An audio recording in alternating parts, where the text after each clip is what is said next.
अस्सलाम वालेकुम everyone, welcome back to my vlog. तो कैसे हैं आप सब लोग? उम्मीद करती हूँ आप सब अच्छे से होंगे, अपने अपने घरों में सेफ होंगे। तो भाई बताइए कि आप लोगों के रोज़े कैसे जा रहे हैं। यहाँ तो ग्लूकॉन डी पिया जा रहा है। ये मत समझिए कि मुझे इतना रोज़ा लगा था। मैं रेगुलर ही ऐसा करती हूँ, फर्स्ट रोज़े से ही मैं ये करती हूँ। जब भी मैं इफ्तार में रोज़ा खोलती हूँ पानी बिल्कुल भी नहीं पीती हूँ। उसके बाद नमाज से फारिग होती हूँ, मगरिब की नमाज़ पढ़ लेती हूँ, एक पारा मुकम्मल कर लेती हूँ। उसके बाद अल्हम्दुलिल्लाह से ठंडा वाला गिलास बनाकर ग्लूकॉन डी इंजॉय करती हूँ। इससे क्या होता है ना, मेरी सारी जो एनर्जी जो लॉस हो गई होती है वो मुझे फिर से मिल जाती है। क्योंकि इफ्तार के बाद ना मुझे बहुत सारा काम करना होता है, कपड़े धोने होते हैं, कपड़ों को तय लगानी होती है। ये सारा काम मैं इफ्तार के बाद ही निपटा लेती हूँ। क्योंकि फिर रोज़े में ना मेरी इतनी हिम्मत नहीं होती मैं इतना सारा काम करूँ। जो हो सकता है वही मैं काम करती हूँ। उसके बाद यहाँ पर ना 10 सवा 10 के करीब आए थे मेरे हस्बैंड। तो ये मीठा वाला पान लेके आए थे। वैसे भी रोज़े रख के ना ऐसे अपना जो मुंह होता है ना वो बहुत ही कोरा कोरा हो जाता है। तो फिर मैंने ये वाला मीठा वाला पान इंजॉय किया। तो ये खाना वगैरह खा लिया था इफ्तार के बाद। उसके बाद सुकून से बैठ कर ये पान इंजॉय किया। क्योंकि सुकून से मैंने क्यों इंजॉय किया, क्योंकि यहाँ पर ना इकरा ना सो गई थी। इकरा ना दोपहर को नहीं सोई थी। तो यहाँ पर इकरा जो कि 8 साढ़े 8 बजे के करीब सो गई थी। उसके बाद इकरा ना 12 बजे के करीब उठी थी। उसके बाद तो यहाँ पर आता है हमारा सहरी का टाइम। तो यहाँ पर हम तीनों के तीनों जाग रहे थे सहरी में, यानी कि इकरा भी जाग रही थी। क्योंकि इकरा महारानी उठी ही थी 12 बजे रात को जो सहरी इफ्तार वगैरह की। उसके बाद वो सो गई थी 8 साढ़े 8 के करीब। उसके बाद ये दोनों ही मेरा खून चूस रहे थे कि भाई मैगी बनाओ मैगी बनाओ। फिर मैंने बोला कि सहरी के टाइम होगा तभी मैं मैगी बनाऊंगी। तो फिर मैं उठी, यानी कि 3:30 के करीब मैं उठी। फिर मैंने मैगी बनाई। मैगी बनते करते 4 बज गए। उसके बाद मैंने अपनी चाय भी बनाई, क्योंकि चाय मस्ट है मेरे लिए। चाय नहीं पीती तो पूरा दिन ऐसे सर घूमता रहता है। ये चाय लवर को ही पता होता है।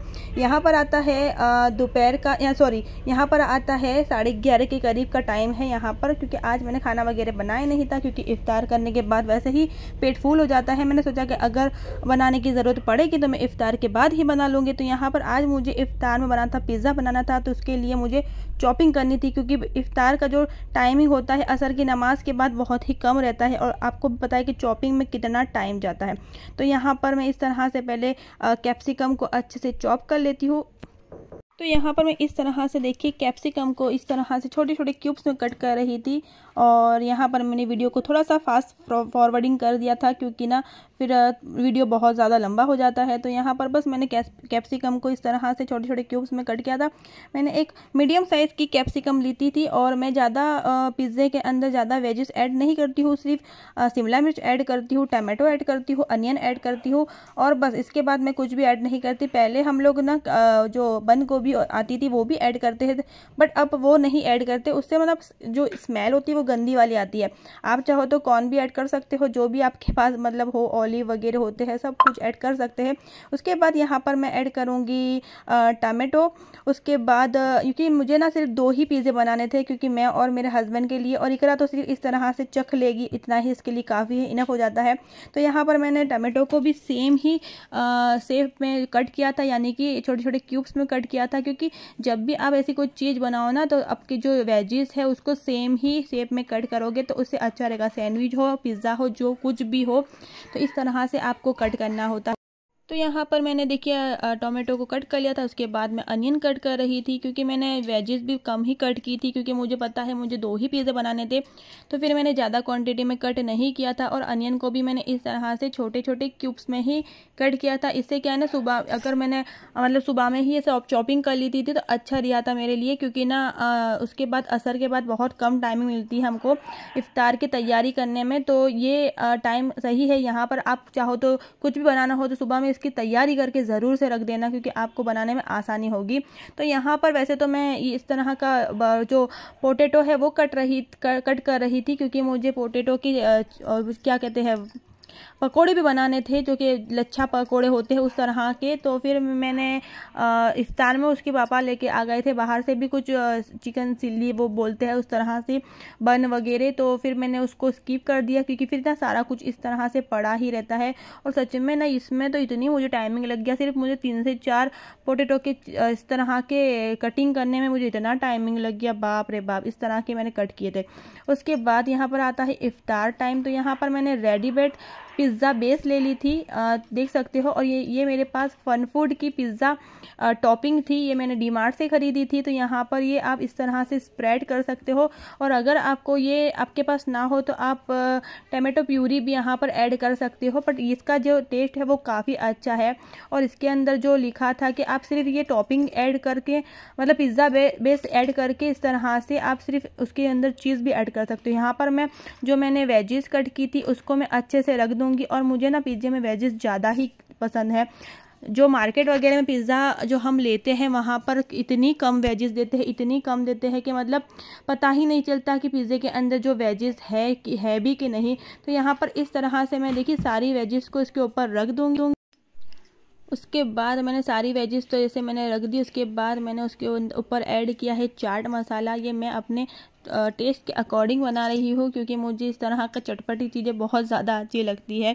तो यहाँ पर मैंने देखी थोड़ा सा चाट मसाला ऐड कर दिया है। उसके बाद मैं यहाँ पर ऐड करूँगी चिली फ्लेक्स, जो कि वैसे तो हम पिज़्ज़े के ऊपर ऐड करते हैं। तो मैंने सोचा कि ये मैं पिज़्ज़े के अंदर ही ऐड कर देती हूँ, क्योंकि ऊपर ना फिर बहुत ज़्यादा स्पाइस हो जाएगा, क्योंकि रोज़े में डायरेक्ट खाएंगे तो फिर हमको एसिडिटी भी हो सकती है। तो उसके बाद यहाँ पर मैं ऐड कर दूँगी ऑरिगेनो। तो ये सारा मैंने चीज़ें जो है कि डीमार्ट से ले ली थी, तो ये मुझे काफ़ी अच्छी रही।